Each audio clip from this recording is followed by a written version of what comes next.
करने का प्रयास हो रहा है, वो बाधाएं कितनी दूर हुई हैं। लेकिन अभी हम दर्शकों को समझाते हैं कि अभी तक हुआ क्या क्या है इस रेस्क्यू ऑपरेशन में। वर्टिकल ड्रिलिंग में 1 मीटर चौड़ा पाइप 20 मीटर तक डाल दिया गया है, ये एक कामयाबी है, वो एकदम बिना रुकावट के चल रहा है। हॉरिजॉन्टल ड्रिलिंग में 45 मीटर तक ऑगर मशीन का मलबा साफ हो गया है, 45 मीटर साफ हो गया है, वो 48 मीटर तक था, यानी कुछ और बचा हुआ है। अब मैनुअल ड्रिलिंग हो रही है। सुरंग के अंदर शुरू की गई है रैट कटिंग का काम अब शुरू हो रहा है। जो मजदूर हैं वो अब हाथों से ये काम कर रहे हैं। वर्टिकल ड्रिलिंग की बात करें तो 8 इंच का वर्टिकल पाइप 78 मीटर तक पहुंच चुका है। तो पाइप का डायमीटर, अलग अलग डायमीटर के पाइप इस्तेमाल किए जा रहे हैं, अलग अलग रेडियस के पाइप इस्तेमाल किए जा रहे हैं ताकि पहले से ही रास्ता तैयार हो पाए।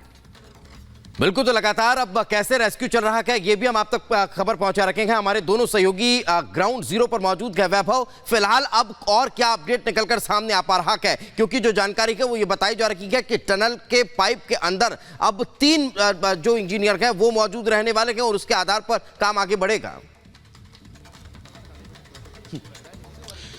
दीपेश, इस रेस्क्यू ऑपरेशन के आज 16वें दिन अगर बात करें तो 13, 14 और 15 ये 3 तारीखें ऐसी थी जिन 3 तारीखों को इस रेस्क्यू ऑपरेशन के सामने सबसे बड़ी और जटिल चुनौतियां थी। और यह कहा जाए कि शायद इन 3 दिनों में कोई काम नहीं हो पाया तो गलत नहीं होगा, लेकिन आज का दिन जो है वो कहीं ना कहीं से इस दिन की शुरुआत में तमाम जो हैं वो रेस्क्यू से जुड़े काम हो रहे हैं।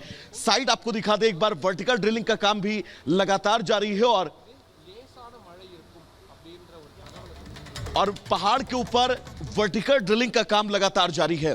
बड़ी खबर ये अपने दर्शकों को बता दें, तकरीबन से ज्यादा वर्टिकल ड्रिलिंग का काम अब पहाड़ के ऊपर हो चुका है। यानी कि सबसे पहला विकल्प हॉरिजॉन्टल ड्रिलिंग के जरिए लगातार काम जारी है। मैनुअल ड्रिलिंग की जाएगी, तकरीबन 10 से 12 मीटर का वो सफर होगा। तो दूसरी तरफ अगर आप पहाड़ के ऊपर नजर दौड़ाएंगे तो आपको अभी भी एनडीआरएफ के कुछ जवान नजर आएंगे और इस पहाड़ी के ठीक पीछे वो जगह जो पॉइंट आउट की गई थी जियोलॉजिकल सर्वे के द्वारा, उस जगह पर लगातार ड्रिलिंग का काम जारी है। तकरीबन 31 मीटर से ज्यादा की ड्रिलिंग अब तक हो चुकी है और अगर माने तो 85 से 90 मीटर तक ड्रिलिंग की जानी है। उसके बाद मजदूरों तक पहुंचे जाएगा, जिसके बाद इन मजदूरों का जो है वो रेस्क्यू किया जाएगा।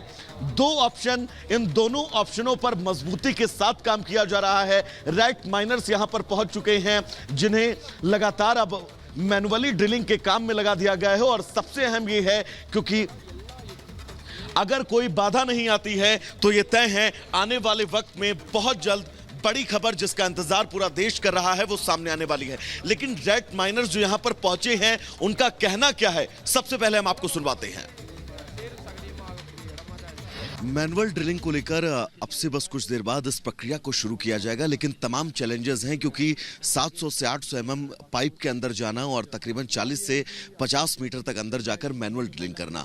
लेकिन इस चुनौती को जिन्होंने स्वीकारा है वो इस वक्त हमारे साथ मौजूद हैं। मैनुअल ड्रिलिंग शुरू की जाएगी, क्या कुछ उसमें परेशानियां, चुनौतियां आएंगी आपके सामने? नहीं, इसमें कोई परेशानी नहीं है। मतलब जो परेशानी आएगी सब ऊपर वाला देखेगा और हमारे साथ सबका दुआएं हैं कि ये आदमी सब निकल जाए, जो अच्छे से आ जाए, कोई मतलब कोई दिक्कत ना आए, जो ना कोई चीज़ फंसे ना, जिसके मतलब खोदने चक्कर में मतलब जो खोदेंगे इसमें कोई चीज़ ना आए। तैयारियां क्या क्या है, ये पूरा प्रोसेस क्या है, कैसे मैनुअल ड्रिलिंग आप पाइप के अंदर जाकर करेंगे? इसके लिए सबसे पहले 2 बंदा जाएगा, हवा के साथ, मास्क के साथ लगाएंगे, चश्मा लगाएंगे, हर चीज़ मतलब जो सेफ्टी का होता है हर चीज़ करने के बाद जाएंगे। इसके बाद जिसमें इसकी मिट्टी खोदी जाएगी 250 से 200 या अधिकतम 150।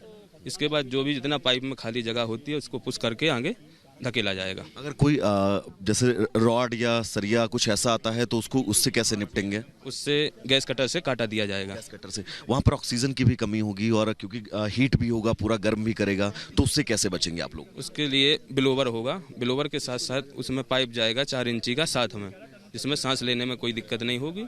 और अगर कोई धूल आती है तो उसके वापसी के लिए भी जो चलता है, ये उसको भी ब्लोवर ही बोलते हैं शायद, वो भी मतलब एक धूल निकालने के लिए भी आएगा और एक सांस मतलब हवा देने। अभी जैसे 10 मीटर का बचा है, लगभग 10 से 12 मीटर का ये बचा हुआ है, कितना वक्त लग सकता है? अगर आप अपने एक्सपीरियंस से बताएं, अपने अनुभव के साथ बताएं, कितना वक्त लगेगा अगर कोई चुनौती बीच में नहीं आती है तो, कोई रुकावट ना हो तो? कम से कम 20 घंटा। कम से कम लगातार काम चलेगा तो 20 घंटा। अगर सरिया और ये आता है तो ये टाइम बढ़ भी सकता है? बढ़ भी सकता है। कब से काम शुरू करने के लिए आप लोगों को बोला गया है?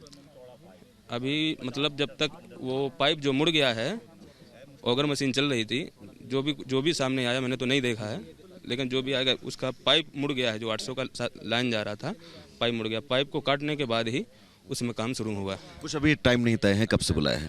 तो ये वो टीम है जो मैनुअल ड्रिलिंग को लेकर अब पूरी तैयारी कर चुकी है और अब से कुछ देर बाद जब इनको कॉल जाएगा उसके बाद ये मैनुअल ड्रिलिंग को शुरू करेंगे। तैयारियां क्या कुछ आप देख सकते हैं, ये ड्रिलर जो है वो आपको नजर आ रहा होगा। और भी इक्विपमेंट आप लोगों के पास कुछ है इसके अलावा? बाकी खेती फावड़ा जो है वो अंदर आपको प्रोवाइड होगा। ये तमाम चीजें हैं जिसके जरिए अब रैट माइनिंग यानी कि इस तरह से मैनुअल ड्रिलिंग का काम जो है वो शुरू किया जाने वाला है। वीर संतोष के साथ मैं बाबू मिश्रा, रिपब्लिक भारत, उत्तरकाशी।